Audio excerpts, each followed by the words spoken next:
Amém, irmãs. Paz do Senhor Jesus. É um motivo de muita alegria estar nessa manhã aqui com a igreja, com as irmãs, né? Para compartilhar algo tão importante, algo tão relevante, sobretudo nos tempos atuais, né? Foi me proposto o tema: como ter o coração de Marta, como ter o coração de Maria nos tempos de Marta. E é um tema assim, bastante relevante para a atualidade. E para isso eu gostaria que as irmãs abrissem as vossas Bíblias em Lucas capítulo 10. Nós vamos ler Lucas 10, do 38 ao 41. Diz assim a poderosa e santa palavra de Deus. E aconteceu que, indo eles a caminho, entrou numa aldeia, e certa mulher, por nome Marta, o recebeu em sua casa. E tinha esta uma irmã chamada Maria, a qual, assentando-se também aos pés de Jesus, ouvia a sua palavra. Marta, porém, andava distraída em muitos serviços, e aproximando-se, disse: Senhor, não te importas que minha irmã me deixe servir só? Dize-lhe, pois, que me ajude. E respondendo Jesus, disse-lhe: Marta, Marta, estás ansiosa e afadigada com muitas coisas, mas uma só é necessária. E Maria escolheu a boa parte, a qual não lhe será tirada. Amém, irmãs? Pode sentar. Irmãs, eu gostaria que primeiro, cada um de nós, né, que você possa fazer uma introspectiva pessoal, no sentido de quais estão sendo as prioridades da sua vida. Quais têm sido as suas expectativas? Quais são os seus maiores desejos? Quais são os seus maiores anseios? O tempo na sua vida você tem ocupado mais com o quê? Enfim, aonde é que está o teu coração? Aonde está teu coração, ali está o teu tesouro. Se o nosso coração estiver em Jesus, o nosso tesouro será Jesus. Mas se o nosso coração não estiver em Cristo, nós não estamos querendo Cristo realmente como prioridades e nosso Salvador e nosso Senhor. Então é tempo de nós priorizarmos Jesus. O que eu quero lhe dizer é que o seu tempo é muito importante, mas a prioridade na sua vida deve ser Cristo. E tempo é questão de prioridade. A gente vê que o mundo de hoje está nos sufocando muito com várias atividades. É um mundo que requer muita coisa de nós. É um mundo que a gente corre o tempo todo para lá e para cá. E muitas vezes a gente se encontra como Marta, aperreada, distraída com as coisas desse mundo. Mas a gente tem que saber que a boa parte é Jesus. E uma coisa que eu quero dizer, irmãs, que eu acho muito importante a gente pensar também. Qual é a importância que você está dando para a sua vida devocional? Qual a importância que você está dando para a oração, para a leitura da Bíblia, para o jejum, para a consagração? Não tem como as coisas fluírem bem em nossas vidas se Jesus não for a nossa prioridade. Não tem. E eu quero lhe dizer que muitas vezes a gente se encontra como Marta, afadigada com as coisas deste mundo. Mas não é isso que Deus quer de nós. Tem um autor, o Eri Wischer, que ele diz o seguinte: o que fazemos com Cristo é muito mais importante do que aquilo que a gente faz para Cristo. É muito mais importante o que a gente faz com Cristo, a nossa intimidade, o nosso relacionamento com Ele, do que aquilo que a gente vai fazer para Cristo. Para você fazer algo para o Senhor, para você servi-lo, antes de tudo, você tem que ter comunhão com Ele. Você tem que ter intimidade com Ele. Você tem que escutar a voz dEle. Aí a gente vê assim, nós somos embaixadores de Cristo, não é isso? O embaixador, ele escuta a voz de quê? as leis do seu país, a voz do seu presidente. Se nós somos embaixadores de Cristo, nós temos que escutar a voz de Deus. Nós temos que conhecer a Bíblia Sagrada e nós devemos se pautar pela Bíblia Sagrada. Isso é fundamental. O diabo tenta nos distrair com muitas coisas e a gente tem que ter consciência disso e ser sempre vigilante em relação a isso. Tem um livro que é muito interessante de Joanna Raver, certo? Como ter o coração de Maria no mundo de Marta. Em um dos capítulos lá, ela fala de 3 estratégias que Satanás faz para nos tirar do foco do Senhor. E a primeira estratégia seria a distração. O que seria a distração? A distração é você ocupar vários pensamentos. A distração é o estado em que a atenção é dividida em vários assuntos ou ações. O diabo coloca em nossas vidas tantas coisas que a gente fica o tempo todinho distraída, dividido em várias coisas, em vários pensamentos, em várias ações. E isso é uma armadilha do diabo para nos tirar do foco. Né? Então, uma das estratégias do diabo é a distração. E a gente vê aqui o seguinte, como é que a gente pode vencer um pouco a distração? Colocando limites, colocando muros. Não, eu tenho que ter prioridades na minha vida, eu tenho que ter estratégias na minha vida. Então eu vou colocar muros que quando vier, eu disse, não, eu vou agora ter aquele momento de devoção com o Senhor. Não, agora é o meu momento de oração. O telefone toca, eu não vou atender. O que for que quiser te distrair, não, esse é meu momento com o Senhor. Nada vai te distrair, nada vai tirar sua atenção. Para isso você tem que ser focado naquilo. Você tem que ter aquilo como prioridade e determinação. Você tem que colocar muros ao seu redor para que ninguém possa atrapalhar, nenhuma coisa possa atrapalhar aquele momento que você deve ter como prioridade com Jesus. E a gente tem que ter atenção em relação a isso. No livro tem uma parte que ela coloca o peso da carroça. Eu achei muito interessante, eu queria compartilhar com as irmãs. Ela cita a situação, um momento em que um homem se encontra com Jesus. E aí, naquele momento, eles começam a conversar. E Jesus, tudo bem com você? Tal, estou bem. E o homem, Senhor, bom dia e tal, está tudo bem. Aí ele diz assim, o homem pergunta para Jesus, Senhor, o que é que eu posso fazer para te ajudar? Aí Jesus diz assim, olha, para você me ajudar, eu quero que você pegue essa carroça que você está vendo aí, e essas 3 pedras que estão aqui. E eu quero que você leve essas 3 pedras dentro da carroça para o alto daquela colina. É isso que eu quero que você faça. Aí o homem, tá bom. Pronto. Dessa forma o homem saiu muito feliz, que estava agradando a Jesus, estava fazendo o que Jesus pedia. E ele saiu alegremente para o caminho para poder fazer aquilo que Jesus queria. E ele estava alegre com aquilo. Não estava sentindo nenhum peso, nenhum fardo. No meio do caminho, ele atravessa algumas curvas e tal, e aí chega num vilarejo, ele encontra um homem. E aí o homem para, né? Ele diz assim, para onde é que você está indo? Ele diz, eu estou indo ali para o alto de vilarejo, levar umas pedras que Jesus pediu. Aí o homem disse, pois você é resultado das minhas orações. Eu estava orando agora há pouco, para que aparecesse alguém e levasse essa rocha, essas eram as pedras mais pesadas, lá para o alto da colina. Você pode levar para mim? Aí o homem disse, posso sim. Aí ele, Jesus não vai ficar triste? Eu estou fazendo uma coisa que o homem está pedindo, uma coisa que é agradável a Deus e que Deus vai gostar, porque eu estou fazendo isso. E o homem sai, levando, já estava com as pedrinhas que Jesus tinha dado, levando agora essa rocha, bem mais pesada. E o homem sai. E com o tempo, a carroça começa a sentir um pouco o impacto do peso, começa a cambalear, ele começa a se sentir um pouquinho cansado. De repente, ele anda mais um pouco. E aí, encontra um segundo homem, um amigo dele. E aí ele começa a conversar com esse amigo dele, o amigo dele oferece um refresco, ele toma lá um refresco, e o amigo dele diz assim, para onde é que você está indo? E ele diz, eu estou indo ali, para o alto da colina, fazer uma coisa, deixar umas pedras e tal, que Jesus mandou.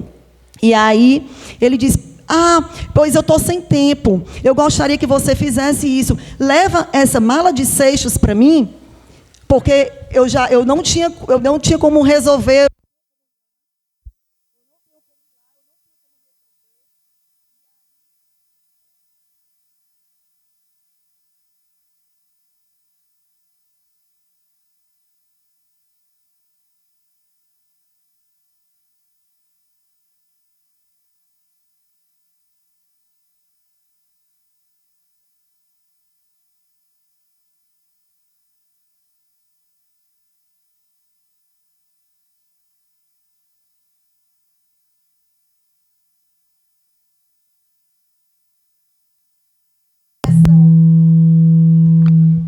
Uma compressão no joelho dele que chegou a machucá-lo. E ele começou a ficar irritado. Diante de toda a circunstância, ele começou a ficar irritado. E aí ele, poxa, como é que Jesus bota um fardo tão grande desse para mim? Eu não precisava disso. Jesus está botando um fardo muito grande para mim. E aí ele orou. Ele orou. E ele disse: Senhor, eu estou com vontade de deixar essa carroça ali desabar, porque eu não estou aguentando, eu estou já muito cansado, é um fardo muito grande, só nas minhas costas, já machucaram as pernas, e eu quero deixar essa carroça aí ir para lá, e não aguento mais. E Jesus apareceu para ele e disse assim: espera ainda, deixa eu ver aqui o que é que tem nessa carroça. O que foi que eu te dei? O que foi que eu te mandei fazer? Era tu levar 3 pedrinhas. No meio do caminho você parou, você foi parado por uma pessoa, e aí a pessoa pede para você levar uma rocha. E você, eu não te pedi, mas você, porque você quis, achando que ia me agradar, mas não estava agradando, não foi o que Deus pediu, foi o que a pessoa quis fazer. Você foi e levou essa rocha. Depois você anda mais um pouco, e você encontra uma outra pessoa e você pegou essa mala de seixos. Mas eu não te pedi. Aquilo ali era para eles fazer e não você. O que eu te pedi foi muito pouco. O que eu te pedi foi para levar 3 pedras. Eu quero te dizer uma coisa: o meu fardo é leve, o meu jugo ele é suave. Irmãs, o que é que a gente aprende disso? A gente aprende que o que Deus quer de nós é o que a gente deve fazer. A gente às vezes quer fazer muitas coisas, estamos distraídos muitas coisas, e às vezes aquele homem talvez ele quisesse fazer aquilo ali, porque já fosse a natureza dele ativista, já fosse a natureza dele de movimentação. Tanto é que ele não parou para orar. Por que ele só foi orar quando ele estava esgotado? Por que ele só foi orar quando ele já estava estressado? Ele primeiro pegou as cargas de um e de outro, e depois ele foi orar. Ele não orou em nenhum desses momentos anteriores para saber qual era a vontade de Deus, porque a vontade de Deus não era que ele pegasse aquele peso daqueles outros. Deus queria que aquelas pessoas fizessem aquilo, e não ele fizesse. Deus queria abençoar aquelas pessoas também.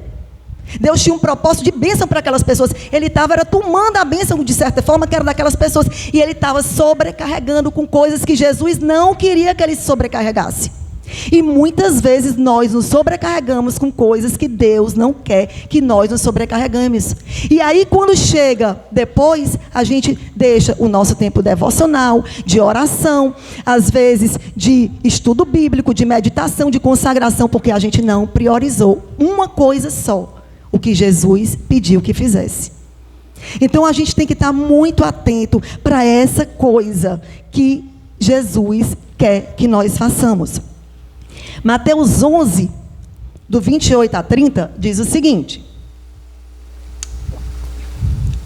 vinde a mim, todos os que estáis cansados e sobrecarregados, e eu vos aliviarei. Tomai sobre vós o meu jugo e aprendei de mim, porque sou manso e humilde de coração, e achareis descanso para vossas almas, porque o meu jugo é suave e o meu fardo é leve.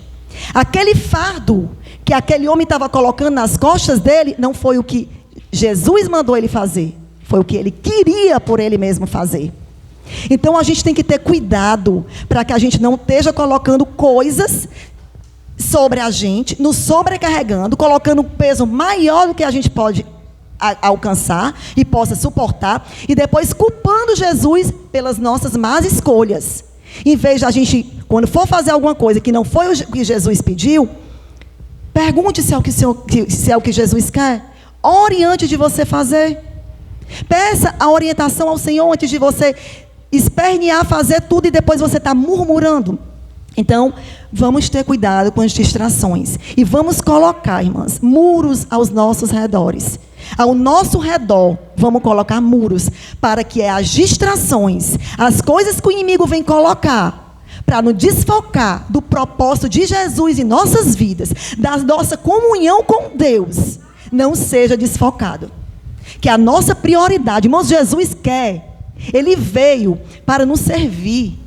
Ele não veio para ser servido. Marta ali, por exemplo, ela queria servir Jesus, mas Jesus veio para servir. Como é que Marta queria servir Jesus? Irmão, se Jesus estivesse aqui, o que a gente ia fazer? Irmão, Jesus, o Filho de Deus, está aqui. Eu não vou querer saber de servir qualquer coisa. A gente tem que aprender dele. A gente não tem nada que dar para ele, a não ser o que ele primeiro deu para a gente. Como é que ela queria servir a Jesus sem receber de Jesus antes o que ele tinha para dar? A gente tem que primeiro receber de Jesus. A gente não vai poder dar nada sem primeiro receber dele, porque tudo é para ele. Todas as coisas são dele e todas as coisas são para ele. Simples assim. Queiramos Jesus, bebamos Jesus, porque Ele é a fonte de água viva, que jorra para a vida eterna. Ele é o nosso tudo, sem Ele nós nada podemos fazer. Então Cristo tem que ser sempre a nossa prioridade, nosso primeiro lugar, nosso segundo lugar, nosso terceiro lugar. É Jesus, só a Ele toda honra, só a Ele toda glória. Tenhamos isso em mente. Priorizemos, amemos de todo o coração, de toda a nossa alma, de todo o nosso espírito. Vamos nos esvaziar de nós mesmos, dos nossos cansados, das nossas fadigas, porque muitas vezes o diabo coloca essas coisas mesmo em nós. E a gente tem que estar atenta às armadilhas do inimigo, focando em Cristo o tempo todo. Então, irmãs, aqui ficou claro. Uma coisa só era necessária. Nós precisamos muito pouco para sermos felizes. Nós não precisamos, irmãos, de muita coisa para ser feliz. Ontem, eu estava na festa de noivado do meu sobrinho. Teve um almoço lá, né?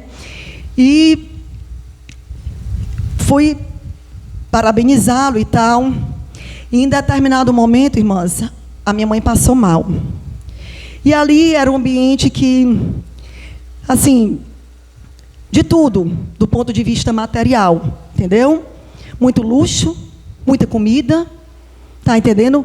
Muito secular, né? Muito secular. E você vê que todo esse secular é passageiro. De repente, irmãs, eu vi praticamente a minha mãe morta aos meus pés. Então, no momento, ela estava ali se alegrando, se emocionando com o noivado do meu sobrinho. De repente, ela estava ali desmaiada aos meus pés, que eu a tive como se estivesse morta. No momento que eu a vi, eu achei que ela estivesse morrendo. Eu só pensava, Senhor, não deixa minha mãe morrer. Que no dia que ela partir, ela tenha primeiro um relacionamento com Cristo. Que tu possas alcançá-la, que ela possa ser salva. Porque minha mãe, irmãs, tem uma religião. Mas a religião não salva. O que salva é a comunhão com Cristo. E eu dizia, eu quero minha mãe com relacionamento íntimo com Cristo. Não permita que ela morra sem ti, Senhor. Mas que ela possa ter uma intimidade contigo, poderosa e transformadora. E um dia antes, eu estive na casa dela, ela estava muito atribulada. E ela disse, minha filha, foi Jesus quem te trouxe aqui. E de fato eu sei que foi, porque eu fui no horário que eu nunca ia para a casa dela. E aí ela estava muito atribulada. E eu compartilhei, comecei a falar várias palavras para ela. Glória a Deus, ela ficou super bem. E em determinado momento ela chegou a falar, até dessa minha irmã, né, que é a mãe desse meu sobrinho. E ela dizia, poxa, ela tem tudo.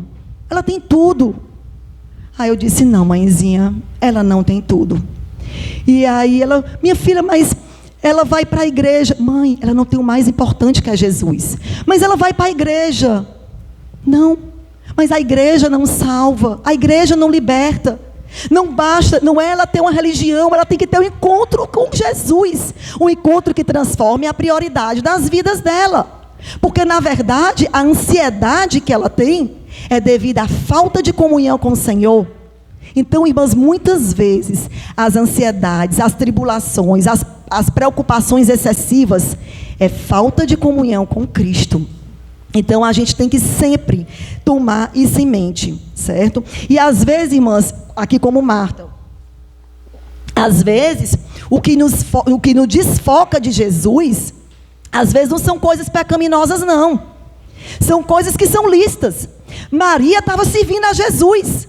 Era lícito o que Maria estava fazendo. Marta estava servindo a Jesus. Era lícito, não era pecado Marta estar servindo a Jesus. Mas não era o que Jesus queria.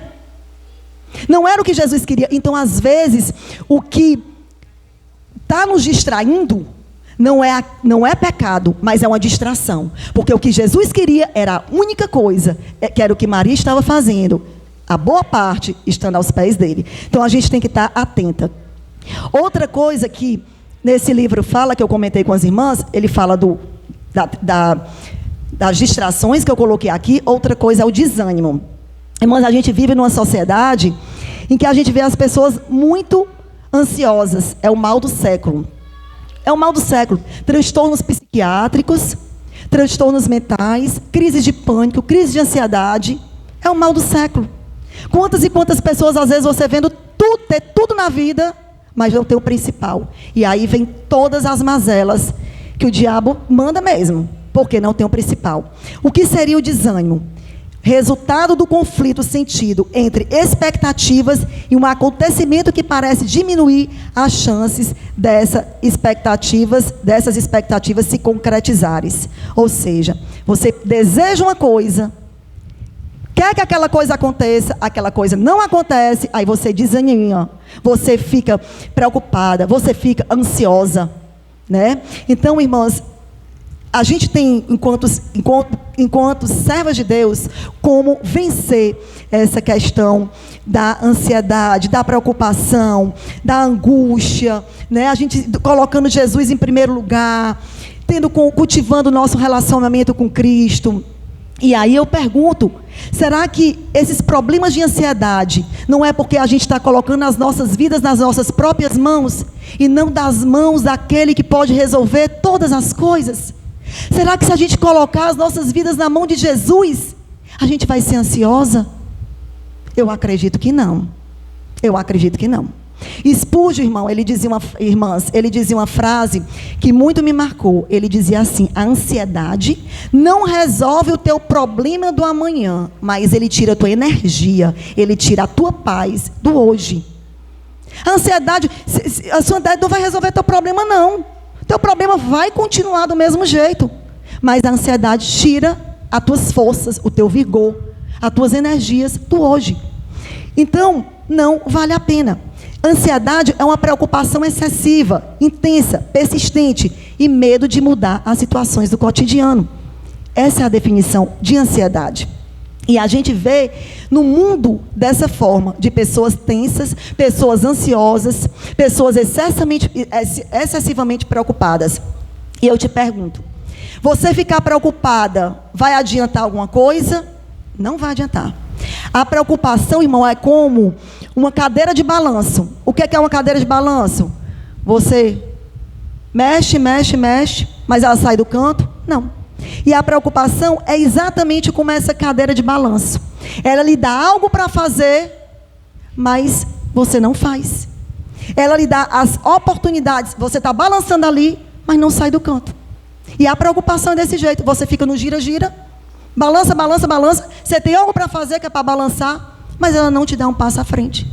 Então, isso é a preocupação. A gente tem que ver se essas formas de preocupação, de angústia, de distrações, a gente tem que ter em mente que são investidas do inimigo para nos tirar do foco principal. A gente tem que ter essa mente. E no livro, ela coloca umas estatísticas, uns dados. Ela diz o seguinte: 40% das preocupações que nós temos são coisas que nunca vão acontecer. 40% das suas preocupações não vão acontecer. Não vão acontecer. 30% das coisas que você se preocupa são coisas do passado e que não vai mais voltar atrás e não vai mais mudar. Você fica se preocupando com uma coisa que já aconteceu. Por que tu está preocupado? Já aconteceu. não vai mais mudar, não adianta se preocupar. 12% é crítica alheia, que muitas vezes não tem nem fundamento. Você vai ficar preso porque fulano de tal falou isso e isso de ti. Às vezes não tem nem fundamento, às vezes as críticas podem ser oriundas de inveja ou de pessoas mal resolvidas, enfim, não tem fundamento.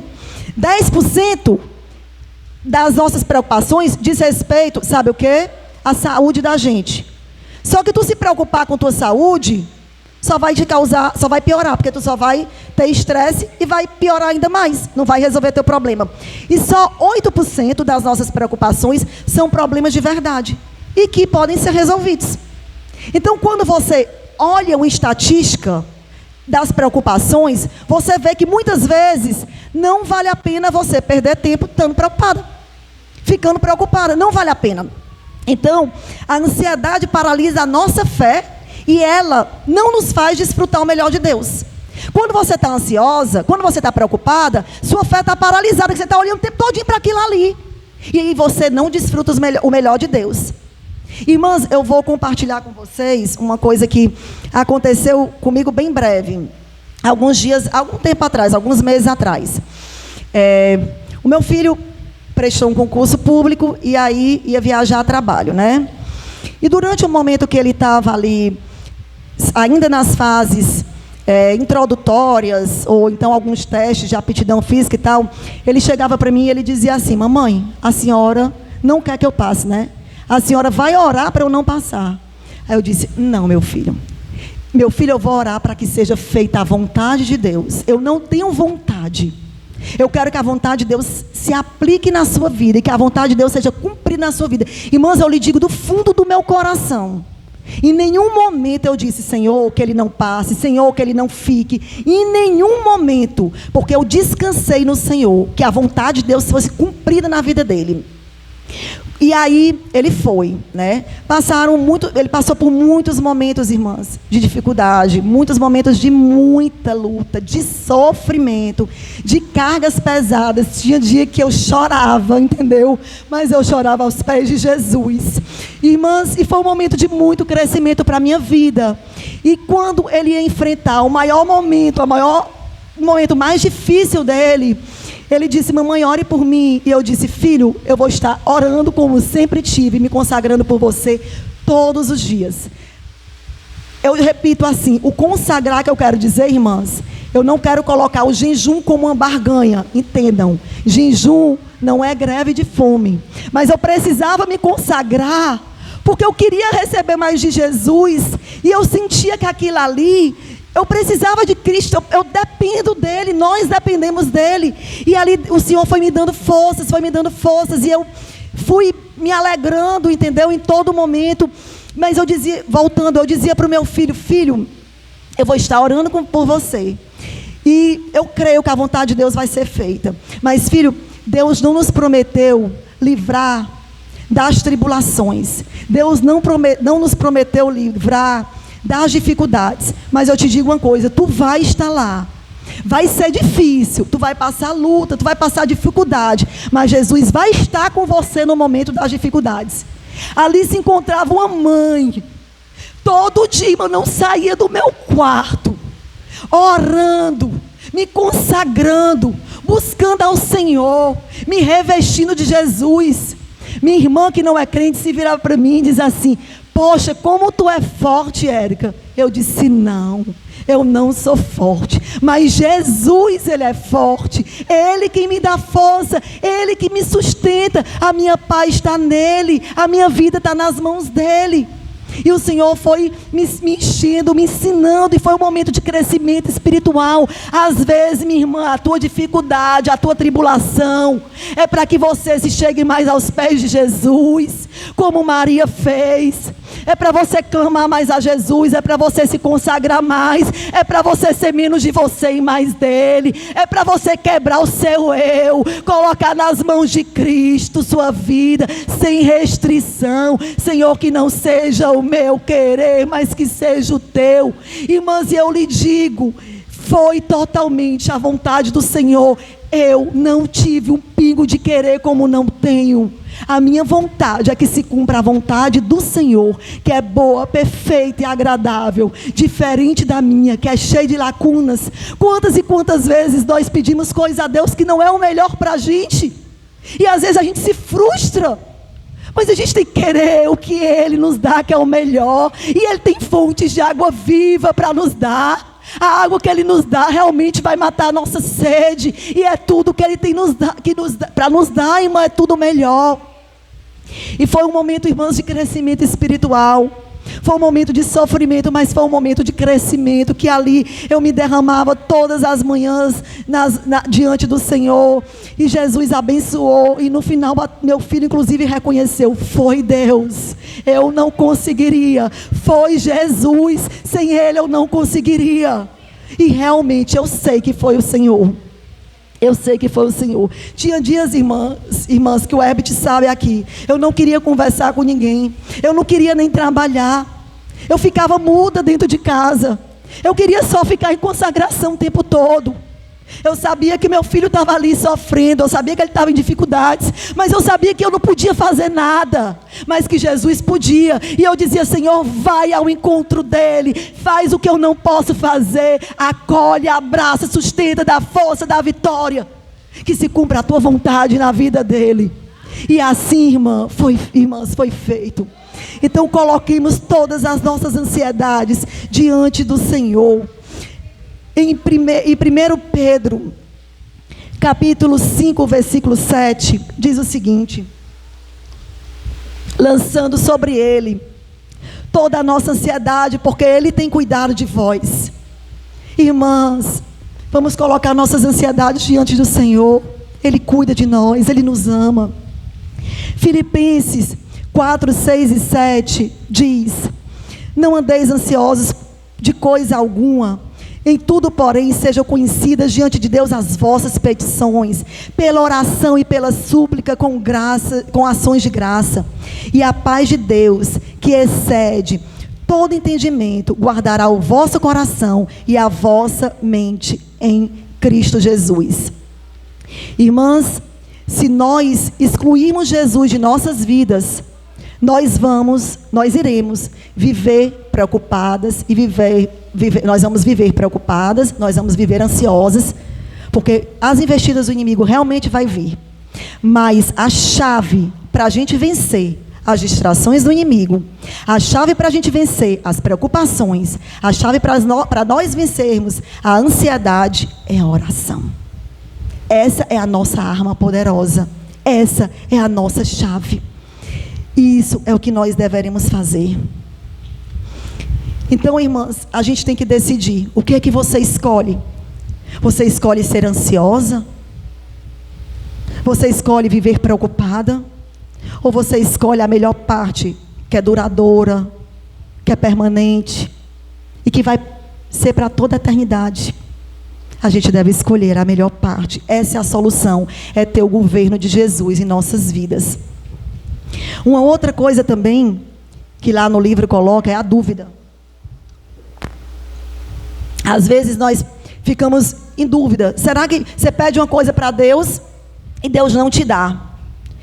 Ah, meu Deus, Deus não me ama, Deus esqueceu de mim, Jesus não está me vendo, eu estou orando, eu peço isso, Ele não me dá. Irmãs, Ele não te dá, justamente porque Ele te ama, Ele quer o melhor para ti. Ele sabe que não é o melhor para você. Nem tudo que a gente pede é o que Deus quer para as nossas vidas. Nós devemos saber como devemos pedir. E aí, irmãs, a gente tem que ter essa convicção de que a vontade de Deus é boa, perfeita e agradável. Não devemos ter dúvida de que Ele nos ama, porque Ele não nos dá o que a gente quer. Irmãs, quando meu filho era pequeno, olhando essa tomada aqui, eu lembrei. Veja bem, ele queria botar o dedo na tomada. Aí ele ficava o tempo todo querendo botar o dedo na tomada. E eu disse: não pode. Já pensou? Meu filho, não pode. Tanto é que às vezes ele olhava para a tomada, olhava para mim e dizia: mamãe, nananina não. Desse jeito, porque ele já sabia que ele não podia. Mas ficava às vezes no teste, né? Olhava: mamãe, nananina não. Porque não pode, não deve, é perigoso, você pode levar um choque, pode morrer. Explicava, né? Mas às vezes, para a criança não adianta nem explicação. E às vezes a gente parece que é como uma criança. Às vezes até as coisas estão no nosso caminho para você ver que não dá certo. E você fica querendo o tempo todinho teimar com Jesus. Teimar com a vontade de Deus para a sua vida. Então, irmãos, nós devemos ver que Deus, Ele sabe o que é melhor para a gente. E não a gente mesmo. E não nós mesmos. Então, a gente tem que ter essa confiança e descansar no Senhor. Em relação a todas as coisas da nossa vida. Aqui a gente vê o diagnóstico de Marta. Qual era o diagnóstico de Marta? Ela estava ansiosa.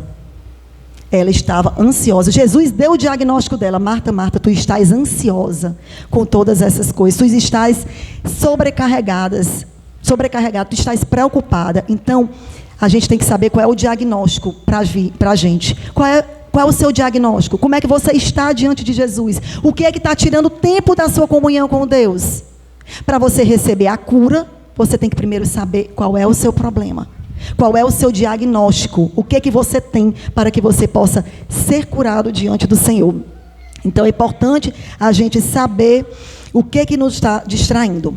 E aí Lucas capítulo 10, o versículo 40, diz outra coisa aqui. E aproximando-se dele, perguntou: Senhor, não te importas que minha irmã tenha me deixado sozinha com o serviço? Diz-lhe que me ajude. Irmãs, olha qual foi a atitude aqui de Marta. Marta foi questionar Jesus, foi indagar Jesus. Marta disse assim: Senhor, tu não te importas que minha irmã tenha me deixado aqui sozinha com esse serviço? Eu estou aqui trabalhando. E aí a minha irmã está aí aos teus pés, te ouvindo no bem bom, na sala de estar, enquanto eu estou aqui na cozinha, correndo para lá e para cá. Então, Marta foi questionar Jesus. E aí, irmãs, é importante a gente ver, Marta, ela se comparou com Maria. Cuidado com a comparação. Porque muitas vezes a comparação atrasa a sua vida. Às vezes, irmã, você fica comparando a sua vida com a de outro irmão, com a de outra pessoa. Você fica perguntando por que eu não tenho isso e fulano de tal tem. Por que a casa da fulana é assim e a minha não é assim? Por que meu marido é assim e o marido da fulana é assim? Por que meu filho é assim e não é daquele jeito? Você começa a comparar uma coisa com outra. E a comparação é algo muito perigoso. Porque às vezes, se você está comparando o seu marido com outro, por exemplo, você está acabando criando algo que é ruim, que é negativo. A comparação não é bom. A comparação não é boa. E é traiçoeira. Às vezes, por exemplo, você vê uma pessoa colocando uma coisa nas redes sociais. Ô, irmã, tanta gente fica às vezes nas redes sociais, perde não sei quanto tempo olhando as redes sociais dos outros, o Facebook, o Instagram, não sei quantas horas. Já parou para pensar? Se esse tempo que você passa olhando as redes sociais dos outros, se você estivesse orando ou lendo a Bíblia, era muito mais produtivo. Mas aí você vai ler as redes sociais dos outros, vixe, fulano de tal aí, tá com o marido, com a família ali, todinha viajando. Vixe, fulano de tal está ali, ó, comprou uma casa nova. Vixe, fulano de tal. Aí você começa a comparar, você começa a invejar. E esse tipo de coisa é investida do diabo. Não agrada ao Senhor. E às vezes as pessoas... Vocês já viram alguém colocar coisa ruim nas redes sociais? As pessoas colocam uma visão de que tudo é perfeito. Coloca, eu estou agora aqui nesse momento, viajando com meu marido, com os meus filhos e tal, e aqui está maravilhoso, estou num restaurante, mas tu já viu que, como se aquilo ali fosse o perpétuo, como se aquela foto ali fosse o todo dia dela, e muitas vezes não é, irmã. Aquela pessoa que está colocando ali, ela também tem dificuldades. Mas o que eu quero dizer é que você não tem que olhar para a história daquela pessoa, porque Jesus tem uma história preparada para você, como tem uma história preparada para outra pessoa. A sua história é diferente da história dela. Mas a gente tem que ter em mente que a comparação é algo que nos distrai. A comparação gera descontentamento, gera inveja. Muitas vezes nos promove sentimentos que são negativos. A gente tem que ter bastante cuidado com isso. Murmuração, porque você começa a reclamar da sua vida. Então a gente tem que ter cuidado com a comparação. E a gente vê, muitas vezes a gente nos vê como Marta, que te importas. Senhor, tu não te importas, né? Senhor, tu não te importas porque eu estou aqui e ela está ali. Marta começou a ver ali que a agenda dela era diferente da de Maria. Maria, muito bem, a agenda muito light. E a agenda dela altamente corriqueira, estressada e ativista. E aí Marta ficou com raiva. Marta ficou com raiva, indignada, porque ela tinha uma agenda ativista e queria que Maria fosse ativista. Mas Maria não era ativista. Maria escolheu a melhor parte. A gente vê também os temperamentos diferentes. Maria já era mais contemplativa, Marta era mais dinâmica, mais ativista, gostava mais de hospedar, de receber. Então as pessoas têm as suas diferenças, mas o fato aqui, nessa passagem bíblica, não se trata da diferença de Marta e de Maria, em termos de temperamento. O que se trata aqui é que Maria escolheu a melhor parte. E quando Marta foi questionar Jesus, ela foi questionar comparando a agenda dela com a agenda de Maria. E essa comparação a gente tem que aprender nas nossas vidas, que nós não devemos fazer. A gente não deve imitar Marta. Uma outra coisa é que ela questionou. Ela foi perguntar para Jesus. E muitas vezes a gente também questiona Jesus, né? Por que tu não me dá isso? Por que tu não me dá aquilo? Né? Muitas vezes nós também questionamos Jesus. E muitas vezes Ele não nos dá porque não é para o nosso bem. Outra coisa também, irmãs, é que quando Marta foi questionar Jesus, ela se sentiu superior. Ela foi logo dizendo para Jesus. Ela chegou para Jesus já dizendo, como se Maria tivesse errada. Senhor, tu não se importa porque eu estou aqui fazendo isso só? Ela disse, eu estou certa. Maria está errada, eu estou aqui sozinha. Então ela acabou julgando ali. Marta começou a julgar Maria. Mas veja bem, Maria, em nenhum momento Maria julgou Jesus. Sabe por que Maria não julgou Jesus? Porque ela estava tão focada em Jesus que ela não julgou Jesus. Os olhos dela estavam em Jesus. A concentração dela estava em Jesus. O coração dela estava em Jesus. Então ela não tinha tempo para ficar olhando para Marta, para ficar julgando Marta. E quando a gente está olhando para Jesus, irmã, a gente não tem tempo para fofoca. A gente não tem tempo para falar da vida alheia. A gente está focada nele, a gente vai crescer cada vez mais nele. Então, isso é uma coisa muito importante. É a gente não ser Marta e ver como Marta agiu aqui. Quando ela simplesmente, disse para Jesus, não te importas. Quando ela questionou Jesus, quando ela julgou Maria. Uma outra coisa que Marta disse foi o seguinte, diz-lhe que me ajude. Marta ali estava dando ordens para Jesus. Senhor, diz-lhe que me ajude. Senhor, ela tem que me ajudar. Quem é Marta, irmã, para dar ordens para Jesus? O que é que Jesus tem ou não que fazer? E ela ainda errada. Quem é Marta para falar isso? E quantas vezes a gente, eu quero, me dá. Parece um menino pequeno mimado. Você fica querendo ditar o que Jesus tem que fazer na sua vida. Senhor, me dá um filho. Senhor, me dá um marido. Senhor, me dá um trabalho. Senhor, me dá um carro. Quem é você para dizer o que Jesus tem que te dar, fazer por ti ou não? Ele é Senhor. Nós somos servos. Nós temos que nos colocar nas nossas posições de servas de Deus e reconhecer o senhorio de Cristo em nossas vidas. Então vamos ser vigilantes também em relação a isso. E aí, o que acontece? No versículo 42, diz assim. No versículo 42 diz assim. O versículo 41. Respondeu o Senhor, Marta, Marta, estás preocupada, inquieta com muitas coisas, mas só uma é necessária. Então naquele momento ela teve o diagnóstico, Jesus deu o diagnóstico, que ela estava preocupada, ansiosa, mas o necessário não era isso. Aí disse no 42, e Maria escolheu a boa parte, a qual ninguém será tirada. Depois do diagnóstico vinha a cura. Nesse momento, Jesus deu o diagnóstico. Qual é o teu problema, irmã, aqui? Eu estou perguntando aqui para cada um de vocês. Qual é o seu problema? O que está te distraindo da boa parte? O que está distraindo da melhor parte? Jesus te pergunta nessa manhã, o que está te distraindo? O que está tomando o lugar dele na tua vida? Quem é que está sendo o seu Jesus? Quem é que está sendo o seu Deus? Qual está sendo a fonte das tuas prioridades? Jesus, aqui, ela disse que Maria escolheu a boa parte, e essa parte é eterna, e essa parte é duradoura, e ninguém vai tirar, né? A partir desse momento, nós temos a cura, que a gente pode dizer aqui. O diagnóstico é, eu preciso de Cristo. O diagnóstico é, eu estou distraída. Eu estou preocupada com muitas coisas. Eu estou sobrecarregada com o volume de coisas na minha vida. Mas a cura é a melhor parte. É a escolha e que depende de você. Então, a gente tem que procurar essa melhor parte. No livro também, ela coloca o seguinte.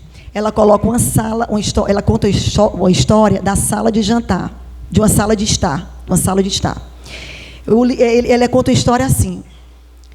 Um homem chegou com Jesus e tal, queria ali conversar, e aí eles construíram, Jesus criou para ele um ambiente de estar, né, no sótão de uma casa.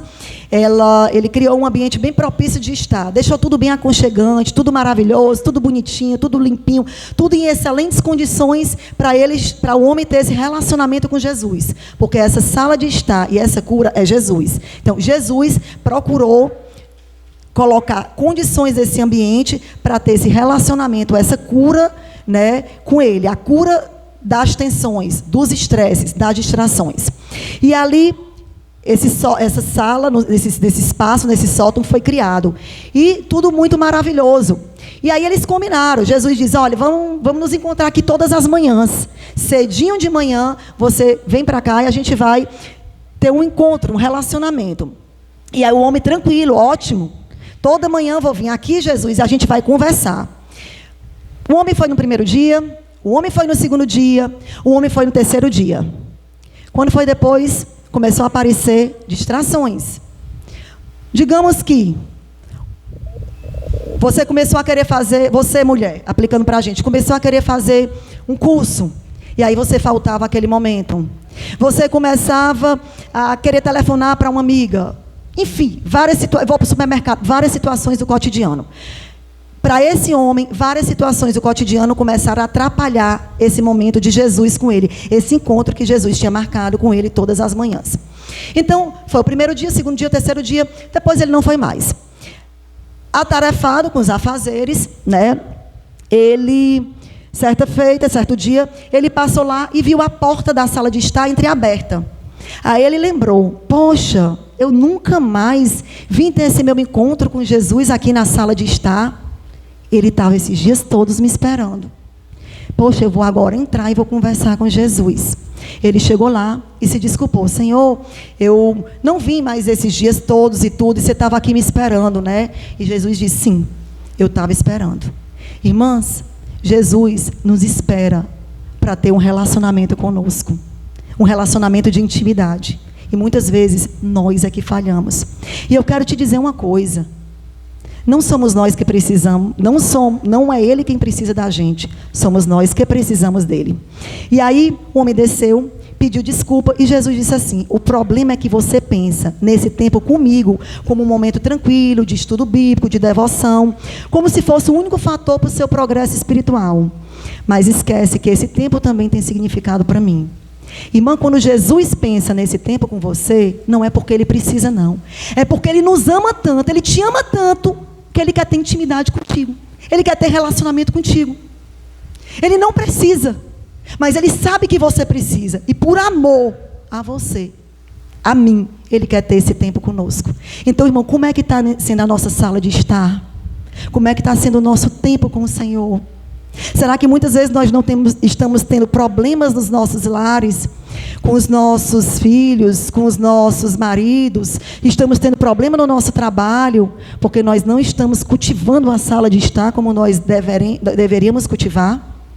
Será que não está faltando de nós mais compromisso com a sala de estar?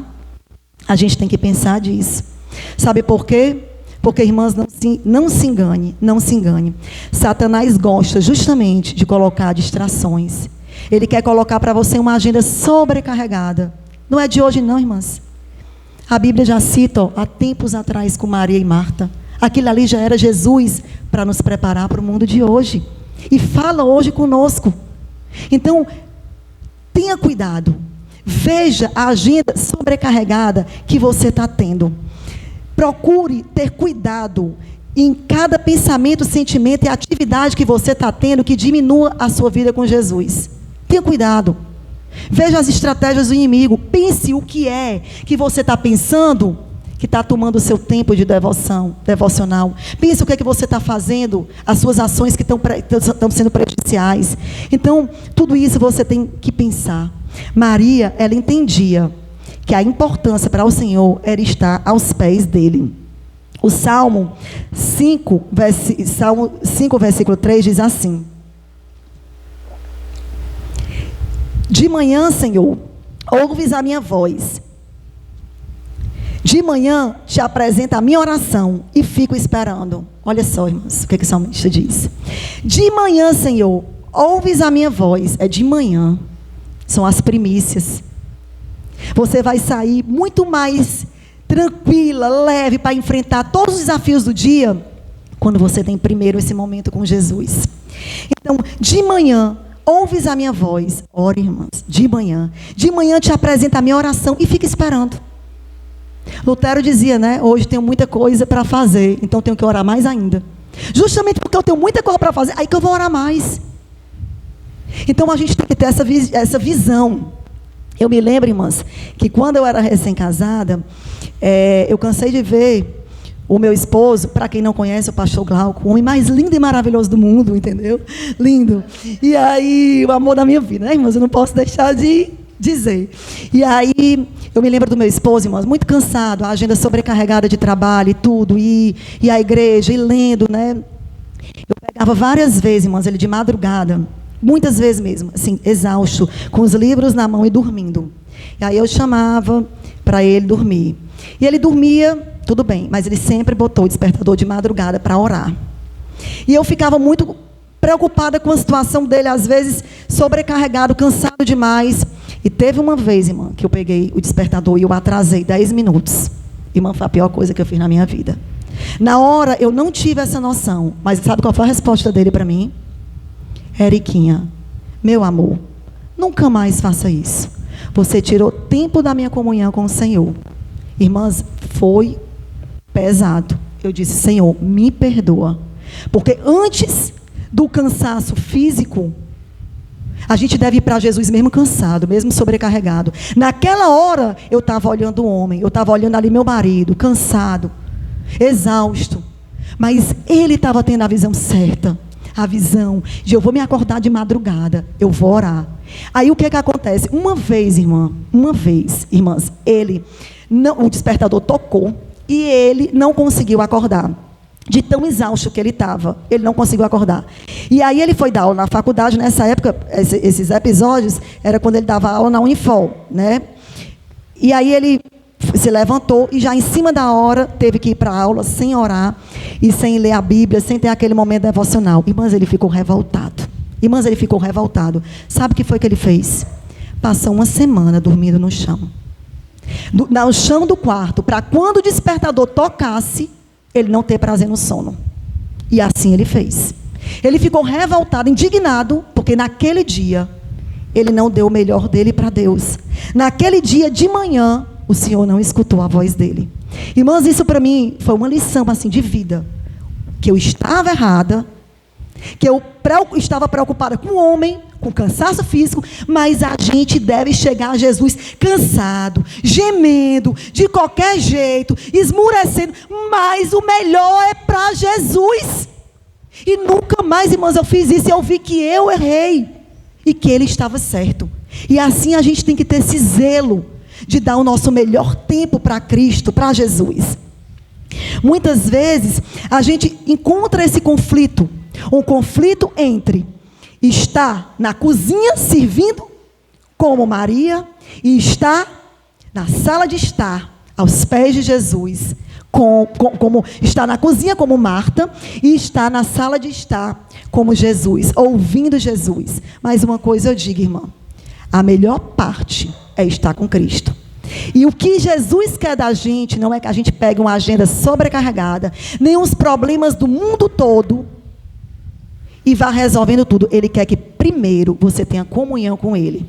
Jesus quer que você faça a obra de Deus, sim, mas primeiro Ele tem que fazer a obra dentro de você. Para você sair para fora, primeiro você tem que receber dEle. Primeiro nós temos que receber dEle. Então, a gente não pode focar na melhor parte. E aí você diz assim, Ah, mas eu tenho muitas tarefas, eu tenho não sei quantos filhos. Eu tenho casa, eu tenho marido, eu tenho trabalho. Irmã Suzana Wesley teve 19 filhos. 10 morreram na infância. E aí, ela tinha todo dia 2 a 3 horas de oração com Jesus. Ela ficava orando. Ela cobria o rosto dela e ela já dizia para os filhos dela: enquanto eu tiver com esse avental na minha cabeça, não fale comigo porque eu estou orando. E aí eu achei interessante uma coisa que eu li, irmãs, que Suzana Wesley, quando ela menina, quando ela era criança, ela via o pai dela ler 20 capítulos da Bíblia por dia. Desde 5 anos de idade ela viu isso no pai dela, até o pai dela morrer. O que a gente está ensinando para os nossos filhos? Com as nossas ansiedades, com a falta da nossa prioridade. Essa mulher aqui, ela viu desde criança.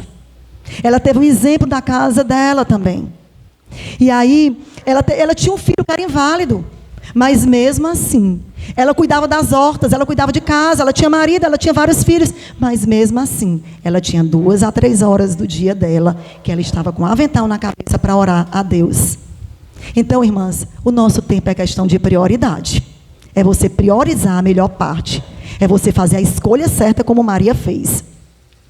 Aqui a gente pode ver outra coisa também. Nós devemos fazer como Maria e as lições que esse texto diz. Irmãs, Maria sempre estava aos pés de Jesus, sempre. Em João 10, a gente viu o quê? Que ela se assentou aos pés de Jesus, que foi onde a gente leu, o capítulo que nós meditamos. João 10, Maria estava assentada aos pés de Jesus, ela estava aprendendo de Jesus. Ela não ficou como Marta, achando que tinha que servir Jesus, porque ela tinha que aprender dele, ela tinha que receber dele e não servir. Então, em João 10, ela estava, em Lucas 10, ela estava ali demonstrando sede por Jesus quando estava aos pés dele. Em João 11, a Bíblia cita uma passagem assim, João 11, 31 até o 32, 33, diz assim: os judeus que estavam com Maria em casa, e aqui nessa parte de João 11, é quando a Bíblia fala da ressurreição de Lázaro, né? Aí diz assim: os judeus que estavam com Maria em casa e a consolavam, vendo levantar-se depressa e sair, seguiram-na, supondo que ela ia ao túmulo para chorar. Quando Maria chegou ao lugar onde estava Jesus, ao vê-lo, lançou-se aos pés, dizendo: Senhor, se estivesses aqui, meu irmão não teria morrido. Jesus, vendo-a chorar, e bem assim os judeus que a acompanharam, agitou-se no espírito e comoveu-se. Veja bem, aonde é que Maria estava aqui? Em João 11? João 11, 32, Maria estava chorando aos pés de Jesus. Maria de Betânia estava chorando aos pés de Jesus. Então você vê, primeiro, Maria aos pés de Jesus, naquele primeiro lugar, aprendendo de Jesus. Na ressurreição de Lázaro, na morte de Lázaro, você vê Maria de Betânia ali, se prostrando diante de Jesus, chorando aos pés de Jesus. E quando Jesus ressuscitou Lázaro, em João 12, diz assim, João 12, 1. Lázaro de Betânia, da aldeia de Maria e de sua irmã Marta. Esta Maria, cujo irmão Lázaro estava enfermo, era a mesma que ungiu com bálsamo o Senhor, era a mesma que ungiu com bálsamo o Senhor, e lhe enxugou os pés com os seus cabelos. Mandaram, pois, as irmãs de Lázaro dizer a Jesus: Senhor, está enfermo aqueles a quem amas. Repetindo aqui o 3. Mandaram, pois, as irmãs de Lázaro dizer a Jesus: Senhor, estás enfermo, aquele a quem ama. Ao receber a notícia, disse Jesus: essa enfermidade não é para a morte, e sim para a glória de Deus. Jesus ali disse que a enfermidade era para a glória de Deus, né? E o interessante, irmãs, o que foi que ela fez aqui? Depois da ressurreição de Lázaro, Maria foi adorar Jesus. Ela foi agradecer a Jesus. Qual foi a expressão dela de adoração? Ela simplesmente ungiu com bálsamo, era um perfume caríssimo. Ela lavou os pés de Jesus com um perfume caríssimo e enxugou com os cabelos. Então, olha que coisa linda, irmã. Primeiro, Maria ouviu Jesus. Depois, Maria chorou aos pés de Jesus. Por último, Maria adorou Jesus quando lavou os seus pés com perfume caríssimo. Então, Maria sempre estava aos pés de Jesus, e nós sempre devemos estar aos pés de Jesus. Uma coisa que eu achei interessante aqui, irmãs, já para a gente concluir, é o seguinte: tudo na vida, Maria, a gente vê o quê? Que ela teve atenção, devoção, gratidão e testemunho. Tudo que nós temos para fazer, devemos seguir o exemplo aqui de Maria. No primeiro momento, estava tudo bem, e Maria estava aos pés de Jesus. Irmã, está tudo bem na tua vida? Está tudo bem? Esteja aos pés de Jesus. Sabe por quê? Quando estava tudo bem, Maria estava ali aos pés de Jesus. Depois, Lázaro morreu. E onde é que estava Maria? Chorando aos pés de Jesus. Irmã, esteja bem, em comunhão com Jesus, para você se preparar para o dia mau. Se você tiver hoje, eu não estou com problema nenhum, está tudo bem, mas esteja em comunhão com Jesus. Quando vier o problema, tu já vai chorar aos pés dele. E quando vier a vitória, tu já vai agradecê-lo. Então é importante que a gente tenha essa convicção. Sempre aos pés de Jesus, para adorar, para nos momentos bons, nos momentos de dificuldade e nos momentos de agradecimento, Senhor, nos momentos de agradecimento. A nossa prioridade nessa vida seja Jesus, que Ele ocupe, irmãs, o primeiro e o último lugar em nossas vidas, em nossos pensamentos, em nossas ações. Certo, irmãs? Então, que cada um possa refletir e aprender e ver o que Jesus tem para você e qual está sendo a sua prioridade. Qual a prioridade da sua vida? Aonde está o teu coração? Ali estará o teu tesouro. Coloquemos o nosso coração em Jesus, porque Ele é o real tesouro. Ele é o Deus todo-poderoso, que nunca nos abandona. E eu quero dizer, irmãs, no meio de dificuldade, no meio de provação, no meio de ansiedade, Ele é o único que pode nos dar a certeza e a paz que o mundo nos dá. Portanto, cheguemos a Ele, descansemos nele, coloquemos todas as nossas ansiedades diante dEle. Amém.